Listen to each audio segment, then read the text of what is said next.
আপু, কিভাবে subject choice দিলে আমরা অ্যাডমিশন এবং একাডেমিকে খুব ভালো করতে পারবো? এইরকম মেসেজ গত 10 থেকে 15 দিন যাবৎ আমার কাছে এত পরিমাণে এসেছে যে আমাকে আজকে ভিডিওতেই আসতে হলো। আসসালামু আলাইকুম এভরিওয়ান, আমি আবিদা সাবিহা, পড়াশোনা করছি ঢাকা ইউনিভার্সিটি ইংলিশ ডিপার্টমেন্টে। আমার কলেজ ছিল শহীদ সৈয়দ নজরুল ইসলাম কলেজ। আমি এইচএসসি 2024 ব্যাচ। তো আমি আজকে এই ভিডিওতে করার মূল কারণ হচ্ছে আমার কলেজ জুনিয়রদের হেল্প করা। So this video is dedicated to my college juniors.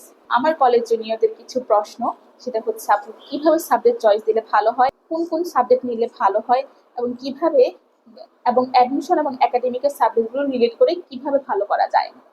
তো আজকে আমি এই 3টা বিষয় নিয়ে কথা বলবো। প্রথমে আমি যে বিষয়টা নিয়ে কথা বলবো সেটা হচ্ছে আমাদের কলেজে কোন কোন সাবজেক্ট আছে।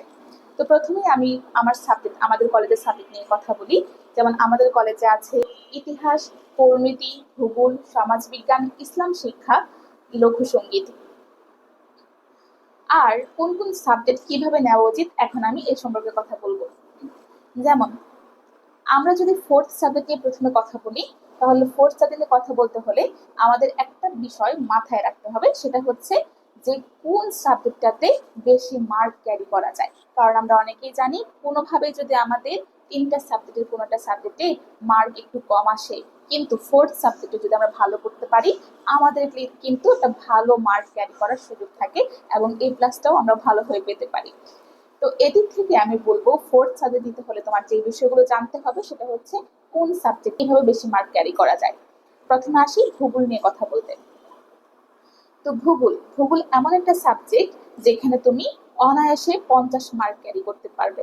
হ্যাঁ, কেননা ভূগোল ফার্স্ট পেপার এবং সেকেন্ড পেপার এই দুইটাতে আমাদের 25-25 করে প্র্যাকটিক্যাল আছে। তো তুমি যদি একটু ভালো করে সবকিছুতে অ্যাটেন্ড করো, সে 50 পাওয়ার একটা খুব বড় সম্ভাবনা তোমার সামনে এসে যাবে। তারপরে আসি লোকসঙ্গীত নিয়ে। আমরা যারা সঙ্গীতে ভালো বা আমরা সঙ্গীত নিয়ে ভবিষ্যতে করতে চাই, আমরা চাইলে কিন্তু লোকসঙ্গীত নিতে পারি। আর লোকসঙ্গীতে প্রচুর মার্ক ক্যারি করা যায়, কেননা প্র্যাকটিক্যাল মার্ক অনেক বেশি থাকে। এখন আসি ইসলাম শিক্ষা নিয়ে। আমরা অনেকেই জানি ইসলাম শিক্ষাতে নাম্বার ক্যারি করা তুলনামূলক অনেক বেশি সহজ, কেননা ইসলাম শিক্ষাতে অনেক বেশি মার্ক ক্যারি করা যায়।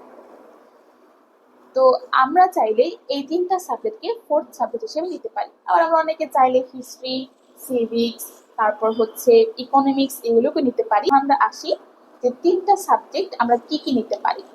এখানে যে বিষয়গুলো আমি রাখতে চাই সেগুলো হচ্ছে ইকোনমিক্স, সিভিক্স, হিস্ট্রি অ্যান্ড সমাজবিজ্ঞান।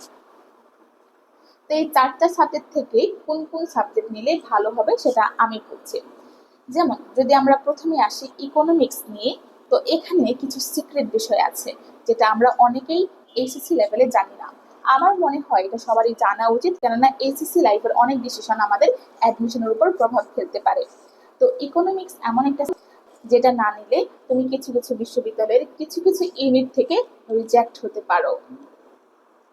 যেমন ঢাকা ইউনিভার্সিটির সি ইউনিটে তুমি পরীক্ষা দিতে পারবে না যদি তোমার এইচএসসিতে ইকোনমিক্স না থেকে থাকে। আবার জাহাঙ্গীরনগরের মাঝে মাঝে রিকোয়ারমেন্ট থাকে যে ইকোনমিক্স না থাকলে তুমি বি ইউনিটে পরীক্ষা দিতে পারবে না। তো এমন অনেক অনেক ভার্সিটির কিছু কিছু রিকোয়ারমেন্টে দেখা যায় ইকোনমিক্সকে খুব বেশি ইনফ্লুয়েন্স করা হয়। তো আমি বলবো তুমি যদি একটু কনসিস্টেন্ট থাকো পড়াশোনার প্রতি, পড়াশোনা করতে আগ্রহী থাকো এবং তুমি ভালো স্টুডেন্ট থাকো, তাহলে অবশ্যই ইকোনমিক্সটা নাও, কেননা তুমি তাহলে অনেক ফেসিলিটিস পাবা এডমিশন লাইফে। তারপরে আসি হিস্ট্রি নিয়ে। হিস্ট্রি এমন একটা সাবজেক্ট যেটা আমি মনে করি যে আমরা যারা আর্টস ব্যাকগ্রাউন্ডের আছি সবারই পড়া উচিত, কেননা আর্টস বললেই কেন জানি মাথায় হিস্ট্রি এই সাবজেক্টটা ঘোরাফেরা করে। তো হ্যাঁ, হিস্ট্রি নিয়ে তুমি খুব ভালো করতে পারো। তারপরে আসি সিভিক্স। সিভিক্স আমি একদম 100% রেকমেন্ড করব সিভিক্স নেওয়ার জন্য, কেননা সিভিক্সের মধ্যে তুমি ইতিহাস খুঁজে পাবে, তুমি ভূগোলেরও কিছু কিছু চ্যাপ্টারের সাথে মিল পাবে, তুমি অর্থনীতিরও কিছু কিছু চ্যাপ্টারের সাথে মিল মানে মানে হচ্ছে সিভিক্সে তুমি সব কিছুর একটা সম্মিলন পাবে, যার কারণে আমি সিভিক্সকে 100% রেকমেন্ডেশনে রাখবো। তারপরে আসি সমাজবিজ্ঞান।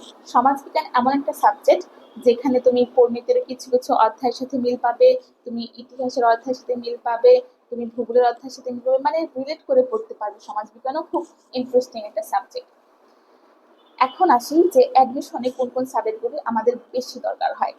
প্রথমে আসবো ভূগোল নিয়ে। আমরা অ্যাডমিশনে দেখি যে জিকের একটা বড় পার্ট থাকে আন্তর্জাতিক এবং বাংলাদেশে বিভক্ত।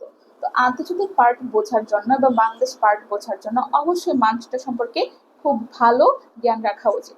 তো এই দিক থেকে আমার রেকমেন্ডেশন থাকবে যে অ্যাডমিশন এবং একাডেমিকে ভালো করার জন্য হলেও তোমরা ভূগোল সাবজেক্টটাকে তোমাদের ফার্স্ট প্রায়োরিটিতে রাখবে। তারপরে আসি সিভিক্স নিয়ে। অ্যাডমিশনে সিভিক্স অনেক অনেক অনেক বেশি গুরুত্বপূর্ণ, কেননা আমাদের অ্যাডমিশনে কিছু কিছু জিকে টপিক থাকে, যে আমাদের হচ্ছে সংবিধান, তারপরে হচ্ছে বিভিন্ন মূলনীতি, এইসব বিষয় হয় কি আমাদের সিভিক্সে খুব ডিটেলসে পড়ানো হয়, যার কারণে অ্যাডমিশন আমাদের পড়া প্রেশার অনেকটাই কমে যায়। তারপর আছে হিস্ট্রি। জিকের অধিকাংশ পার্ট রিলেটেড টু হিস্ট্রি। আর আমরা জানি যে আমাদের এইচএসসির সেকেন্ড পেপার হিস্ট্রি যে বইটা থাকে সেটা কিন্তু বিশ্বের হিস্ট্রি নিয়ে থাকে। তো সেখানে তুমি দ্বিতীয় বিশ্বযুদ্ধ, প্রথম বিশ্বযুদ্ধ, জাতিসংঘ, এই বিষয়গুলো এত ডিটেলসে পড়বা যে জিকেতে এসে তোমার কাছে অনেক সহজ মনে হবে। তো আমার আরেকটা রেকমেন্ডেশন থাকবে, তুমি যদি জিকেতে ভালো করতে চাও অবশ্যই হিস্ট্রিটাকেও তোমার সাবজেক্টে ইনক্লুড রেখো। এখন আসি আমি তোমাদেরকে কি রেকমেন্ডেশন দিব। আমি তোমাদেরকে রেকমেন্ডেশন দিব তোমরা সাবজেক্ট হিসেবে নিবে ইকোনমিক্স, সিভিক্স অ্যান্ড হিস্ট্রি। এই তিনটা তোমাদের মেন সাবজেক্ট থাকবে, এবং ফোর্থ সাবজেক্ট হিসেবে তোমরা কি নিবে, জিওগ্রাফি। তো আমি আশা করব তোমাদের সব কনফিউশন ক্লিয়ার হয়েছে। তোমাদের এখনো যদি কোনো কনফিউশন থাকে এবং এখনো যদি কোনো কিছু বিষয় জানার থাকে, তোমরা আমাকে ডিরেক্ট মেসেজ করতে পারো, কোনো সমস্যা নেই, এবং তোমরা চাইলে আমার পেজটা ফলো করতে পারো। ধন্যবাদ সবাইকে।